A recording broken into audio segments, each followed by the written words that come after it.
अकोला जिल्ह्यातील अकोट शहरामध्ये खासगी कंपनीद्वारे 50,000 रुपये मिळवून देतो असे आमिष दाखवून नागरिकांची दिशाभूल व फसवणूक करण्याकरिता भामट्यांचे पथक सक्रिय असल्याचे दिसून येत आहे। सदर खासगी कंपनीद्वारे 50,000 रुपये मिळवून देतो असे म्हणत नागरिकांचे महत्त्वाचे दस्तऐवज जमा करून सर्वसामान्य नागरिकांची फसवणूक केल्या जात असल्याची घटना 28 फेब्रुवारी रोजी उघडकीस आली आहे। या गंभीर विषयाकडे प्रशासनाने लक्ष देण्याची गरज असून हा खराब प्रकार किंवा खोटा आहे हे पाहणे अत्यंत गरजेचे आहे।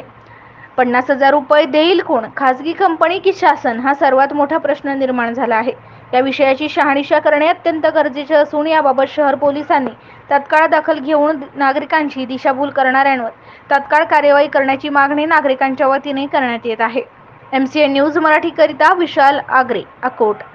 अकोट शहरामध्ये एका खासगी कंपनीद्वारे 50,000 रुपये मिळवून देतो असे खोटे आमिष दाखवत लोकांची फसवणूक करण्याचं काम या ठिकाणी अकोट शहरात पाहायला मिळत आहे। तरी या ठिकाणी प्रशासनाने याकडे विशेष लक्ष देण्याची गरज असून या विषयाला आळा घालण्याची अत्यंत गरज आहे।